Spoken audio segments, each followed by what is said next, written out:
آیت الکرسی جو ہے یہ قرآن پاک کی سب سے عظیم آیت ہے. جو شخص ہر نماز کے بعد آیت الکرسی پڑھ لے اسے جنت میں جانے سے کوئی چیز نہیں روک سکتی. لہذا کلام کیے بغیر آیت الکرسی سلام پھیرتے ہی پڑھنی چاہیے فرض نماز کے بعد.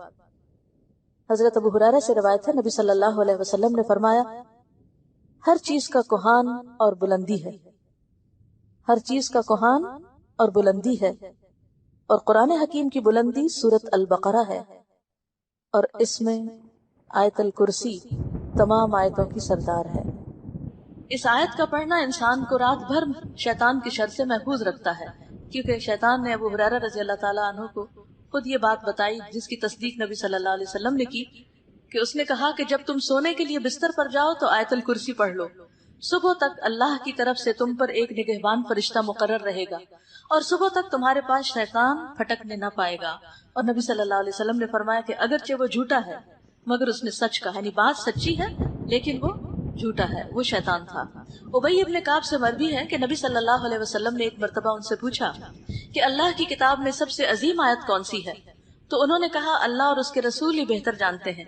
نبی صلی اللہ علیہ وسلم نے یہ سوال کئی بار دہرایا تو ابی ابن کعب نے کہا آیت الکرسی. نبی صلی اللہ علیہ وسلم نے یہ سن کر فرمایا ابو المنذر تمہیں علم مبارک ہو، اس ذات کی قسم جس کے قبضے میں میری جان ہے، جس کے ہاتھ میں میری جان ہے، عرش کے پائے کے پاس یہ اللہ کی پاکیزگی بیان کرتی ہوگی. آیت الکرسی عرش کے پائے کے پاس اللہ کی پاکیزگی بیان کرتی ہوگی، اور اس کی ایک زبان اور دو ہونٹ ہوں گے، یعنی اللہ سبحانہ وتعالی جس چیز کو چاہے جیسی صورت عطا فرما دے. اللہ لا الہ الا هو الحی القیوم لا تأخذه سنة ولا نوم له ما في السماوات وما في الأرض من ذا الذي يشفع عنده إلا بإذنه يعلم ما بين أيديهم وما خلفهم ولا يحيطون بشيء من علمه إلا بما شاء وسع كرسيه السماوات والأرض ولا يؤوده حفظهما وهو العلي العظيم. اللہ وہ زندہ جاوید ہستی جو تمام کائنات کو سنبھالے ہوئے ہے، اس کے سوا کوئی الہ نہیں، وہ زندہ ہے، قائم رکھنے والا ہے. لا تأخذہ سنۃ ولا نوم نہ وہ سوتا ہے نہ اسے اونگ لگتی ہے. زمین اور آسمان میں جو کچھ ہے اسی کا ہے، کون ہے جو اس کی جناب میں اس کی اجازت کے بغیر سفارش کر سکے؟ جو کچھ بندوں کے سامنے ہے اسے بھی وہ جانتا ہے، اور جو کچھ ان سے اوجھل ہے اس سے بھی وہ واقف ہے، اور اس کی معلومات میں سے کوئی چیز ان کی گرفت ادراک میں نہیں آ سکتی الا یہ کہ کسی چیز کا علم وہ خود ہی ان کو دینا چاہے. اس کی کرسی آسمان و زمین پر چھائی ہوئی ہے. یہاں بعض لوگوں نے کرسی کا ترجمہ حکومت کیا ہے جو کہ غلط ترجمہ ہے. کرسی ابن عباس کی روایت کے مطابق اللہ سبحانہ وتعالیٰ کے قدم رکھنے کی جگہ ہے، فٹ سٹول ہے. وسع کرسیہ السماوات والارض اس کی کرسی آسمان و زمین پر چھائی ہوئی ہے، اور ساتوں آسمان اور زمینیں کرسی کے مقابلے میں بس یہ اتنے ہیں جیسے ایک وسیع میدان میں ایک چھوٹا سا رنگ ہو، ایک چھلا ہو. یعنی سارے آسمان اور زمینیں جن کی وسعتوں کا ہم اندازہ نہیں لگا سکتے، وہ اللہ سبحانہ وتعالیٰ کی کرسی کے مقابلے میں کتنے ہیں؟ جیسے ایک بڑے میدان میں بہت بڑے صحرا میں ایک چھوٹا سا رنگ پڑا ہوا ہو جو دور سے نظر بھی نہ آئے. تو اس سے اندازہ ہوتا ہے اللہ سبحانہ وتعالیٰ کی عظمت کا. ولا يؤوده حفظهما اور ان کی نگہبانی اس کو تھکاتی نہیں. وهو العلی العظیم اور وہ بلند ہے، بہت بڑا ہے. اس آیت کے اندر اللہ سبحانہ وتعالیٰ کے 5 نام اور 26 صفات کا ذکر کیا گیا ہے. تو اس آیت کے اندر سب سے پہلا نام ہے اللہ. اللہ کا یہ نام بہت بابرکت ہے، بہت پاورفل ہے. قرآن مجید میں آتا ہے تبارک اسم ربک ذو الجلال والاکرام، بہت بابرکت ہے تیرے رب کا نام جو جلال اور اکرام والا ہے. حقیقت یہ ہے کہ انسان کو ہر موقع پر اللہ کو یاد کرنا چاہیے اور اس نام کے ساتھ پکارنا چاہیے.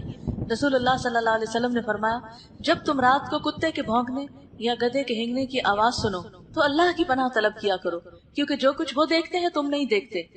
اور جب پاؤں سکون کر جائے تو باہر کم نکلا کرو، کیونکہ اللہ تعالیٰ رات کے وقت اپنی مخلوقات کو جیسے چاہتا ہے منتشر کرتا ہے. اور اللہ کا نام لے کر دروازے بند کیا کرو، کیونکہ شیطان وہ دروازہ نہیں کھول سکتا جسے اللہ کا نام لے کر بند کیا گیا ہو. مثلا کہیں آپ نے اپنے کوئی قیمتی چیزیں رکھی اور رات کو گھر کا دروازہ بند کرتے وقت یا کوئی بھی چیز جس کو آپ محفوظ کرنا چاہیں سب انسانوں سے یا سب جنات سے، تو اس پر آپ اللہ کا نام پڑھیں. اور فرمایا بسم اللہ پڑھ کر مشکیزوں کا منہ بند کر دیا کرو، یعنی اپنے برتن ڈھانک دیا کرو، مٹکے ڈھانک دیا کرو، برتنوں کو اوندھا کر دیا کرو. اور اسی طرح جنوں کی آنکھوں اور انسانوں کی شرمگاہوں کا پردہ یہ ہے کہ جب بھی کوئی کپڑے اتارے تو بسم اللہ پڑھ لے.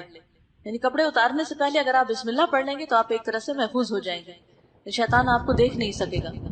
لیکن جو شخص اللہ کا نام نہیں لیتا وہ حقیقت میں شیطان کا ساتھی ہے.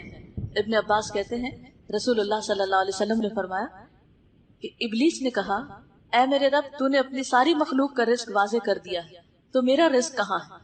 فرمایا ہر وہ چیز جس پر میرا نام نہ لیا جائے وہ تیرا رزق ہے. تو کچھ بھی اگر ہم کھاتے ہیں جس پر ہم اللہ کا نام نہیں لیتے، اس وقت اللہ کو یاد نہیں کرتے، تو وہ ایک طرح سے ہمیں نہیں ابلیس کو فائدہ دیتا ہے. پھر اس کے بعد لا الہ الا ہو، الہ کا ذکر کیا گیا. اور لا الہ الا ہو جو ہے، لا الہ الا اللہ افضل ترین ذکر ہے. یعنی آسمان و زمین اور ان کے درمیان کی ساری چیزوں کو ترازو کے ایک پلڑے میں رکھ دیا جائے. آپ کی یہ بلڈنگز، پورا شہر، پورے پہاڑ، جو یہ مرگلا کی پہاڑیاں، یہ ساری، اور دنیا میں جتنے پہاڑی سلسلے ہیں اور جتنے سمندر ہیں اور جو کچھ ہے، اور پھر آسمان پر جو ستارے ہیں، سیارے ہیں، وہ سب کچھ، ان سب کو اٹھا کر اسکیل کے ایک پلڑے میں رکھ دیا جائے، یعنی ترازو کے، اور دوسرے میں لا الہ الا اللہ رکھ دیا جائے، تو کیا ہوگا؟ لا الہ الا اللہ کا پلڑا جھک جائے گا. تو اس سے آپ اندازہ لگا سکتے ہیں کہ لا الہ الا اللہ پڑھنا کتنا وزن رکھتا ہے. لا الہ الا اللہ پڑھنے سے ہی تو ایک انسان جہنم سے بچ سکتا ہے اور جنت میں جانے کا مستحق ہو سکتا ہے. ایک شخص جس کے پاس بہت بڑے بڑے کام ہیں، دنیا میں بہت کچھ اس نے کیا، لوگوں کو فائدہ پہنچایا، دوسروں کے لیے خیر اور بھلائی کے کام کیے، لیکن اس کے ساتھ ساتھ اس نے کیا کیا؟ شرک کیا، تو اس کے وہ سارے عمل برباد. اس کے برعکس ایک شخص نے لا الہ الا اللہ پڑھا لیکن اس کو کوئی بڑے کام کرنے کا موقع نہیں ملا، تو اس کلمے کی برکت سے وہ قیامت کے دن جہنم کی آگ سے محفوظ ہو جائے گا. اور اگر کسی وجہ سے وہ چلا بھی گیا دوزخ میں تو اسی کلمے کی برکت سے وہ اس سے باہر بھی آ جائے گا. لیکن جس نے یہ کلمہ نہیں پڑھا وہ ہمیشہ ہمیشہ کے لیے جہنم کی آگ کی نظر ہو جائے گا. پھر اسی طرح اللہ سبحانہ وتعالیٰ کی صفات الحی القیوم کا ذکر ہے. یہ بھی بہت زبردست صفات ہیں، اور ان میں اللہ سبحانہ وتعالیٰ کا اسم اعظم ہے جس کو پڑھنے سے دعائیں قبول ہوتی. اسی لیے ہم دیکھتے ہیں کہ بدر کے موقع پر جب حالات بہت تنگ تھے تو نبی صلی اللہ علیہ وسلم نے کن اسماء کو پکار کر دعا کی تھی؟ یا حی یا قیوم برحمتک استغیث. حضرت انس کہتے ہیں میں نبی صلی اللہ علیہ وسلم کے ساتھ تھا کہ ایک آدمی نے دعا کی اور کہا یا بدیع السماوات یا حی یا قیوم انی اسألک، اے آسمان کو عدم سے وجود میں لانے والے، اے زندہ، اے قائم رہنے والے، میں تجھ سے سوال کرتا ہوں، یعنی میں تجھ سے مانگتا ہوں اپنی ضرورت کی چیز. تو آپ نے فرمایا کیا تمہیں معلوم ہے کہ اس نے کس چیز کے ساتھ دعا کی؟ قسم اس کی جس کے ہاتھ میں میری جان ہے، اس نے اللہ کو اس نام کے ساتھ پکارا ہے کہ جب اس نام کے ساتھ اللہ کو پکارا جاتا ہے تو وہ دعا قبول کرتا ہے. تو آپ چاہتے ہیں کہ آپ کی دعائیں قبول ہوں تو یہ تینوں نام اپنے ریمائنڈرز میں لکھ لیجئے. جب بھی آپ چاہیں کہ آپ کی دعا قبول ہو تو پہلے اللہ تعالیٰ کو ان ناموں سے پکاریں اور پھر دعا مانگیں. قیامت کے دن جب لوگ جنت میں چلے جائیں گے تو جمعے کے دن اللہ تعالیٰ اعلیٰ علیین سے اپنی کرسی پر نزول فرمائیں گے. پھر اللہ تعالیٰ کرسی کو نور کے ممبروں سے گھیر دیں گے، یعنی کرسی کے ارد گرد کیا ہوں گے؟ نور کے ممبر. نبی آئیں گے یہاں تک کہ اس پر بیٹھ جائیں گے نور کے ممبروں پر. پھر اللہ تعالیٰ ممبروں کو کرسیوں سے گھیریں گے. صدیق اور شہداء آئیں گے یہاں تک کہ وہ ان پر بیٹھ جائیں گے. پھر اللہ تعالیٰ اپنی کرسی پر چڑھیں گے، اس کے ساتھ شہداء اور صدیق بھی چڑھیں گے.